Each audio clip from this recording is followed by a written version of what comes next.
cook. And helping us do so and working us through our Mother's Day menu, today is Supermom Sarah. Welcome back to the show. Thank you. I am so happy to be here and I feel so lucky to be part of your epic Mother's Day lunch lineup. Here to make one of her favorite things to eat is the one and only Sarah Graham.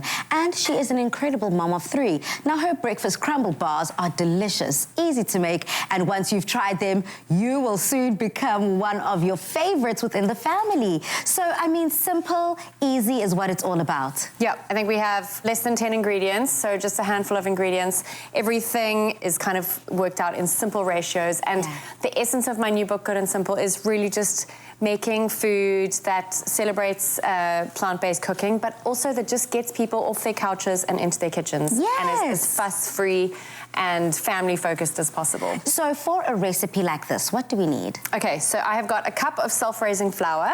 I love crumble as a dessert. It's one of my favorite, just old-fashioned, classic comfort desserts. And I love mixing up different crumble fillings like berries and white chocolate or figs. Yum. So these are a nod to those, but it's basically crumble that you can eat for breakfast, which makes everybody happy. Yeah, I think we've got a couple of people in studio today who are going to be more than happy to have dessert for breakfast. Exactly. And also they're great for lunch boxes, and you can make a batch and keep them in the freezer, so they check all the right boxes. Yum. Okay, and it's also good for mommies on the go. Yeah, exactly. Grab and go. And kids on the go. Yeah.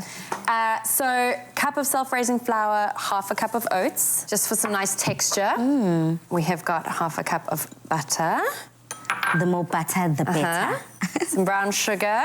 Perfect. And of course, everything has been measured out quite accurately in the cookbook. I'm reducing the sugar a little bit because you can, depending on how sweet your berries are, you can get away with slightly less sugar if you need to, and then I'll sprinkle some over the top. I've got some chopped pecan nuts, but any nuts will do. Almonds, hazelnuts. It's really just for that the crunch. Kind of that crunch and that texture. Cinnamon, which just makes everything smell amazing. Yeah, cinnamon, one thing about it, it's a spice that keeps coming around through the festive season and holiday mode for a reason. Yeah. Okay, it makes me so happy. It does. It's just so comforting.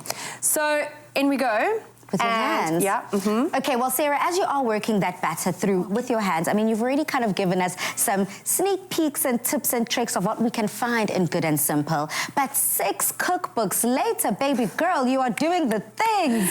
Thank you. What else can we expect from this incredible cookbook?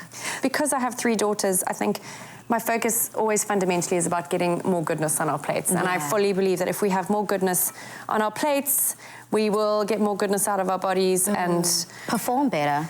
Yeah, and so it's not completely no sugar, no gluten. It's real food, but it's good, wholesome, simple, family comfort food.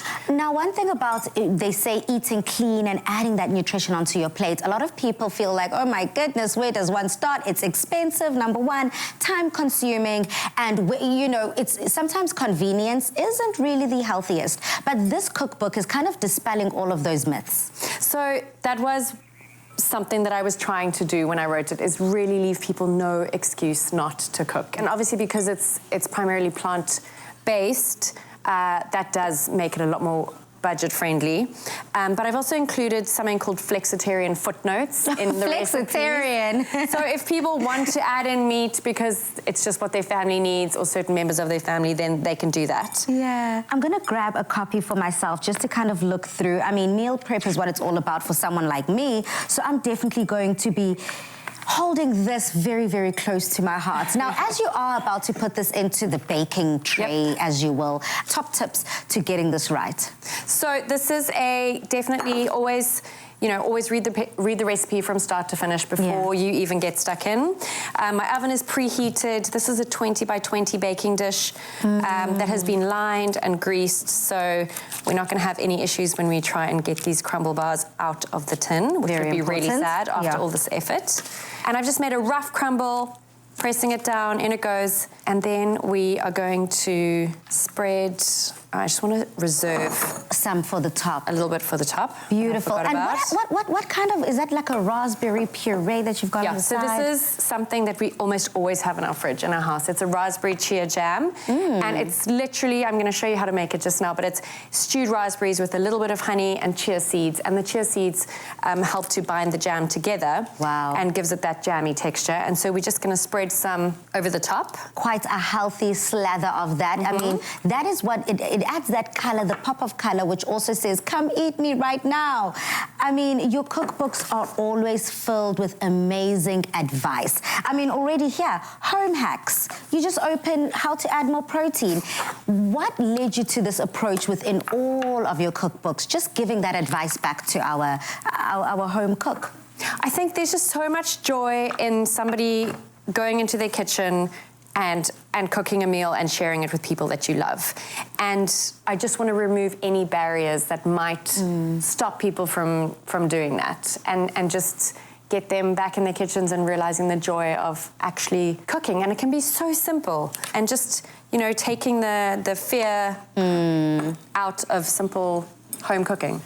Beautiful. Something for everyone in the household is what we're making sure we're ticking off all of those to-dos in the kitchen. Now, as you do put on your finishing touches, Mzansi, this is what it is all about. We're helping you in the kitchen step by step. Now, we have great news because we're giving away 2 of Sarah's cookbooks. All you have to do is reply to the Afternoon Express social media pages and let us know what is that one favorite cooking memory you share with your mom. Make sure you include the hashtag Afternoon Express in all of your comments. Trust me, you want to get your hands on this book.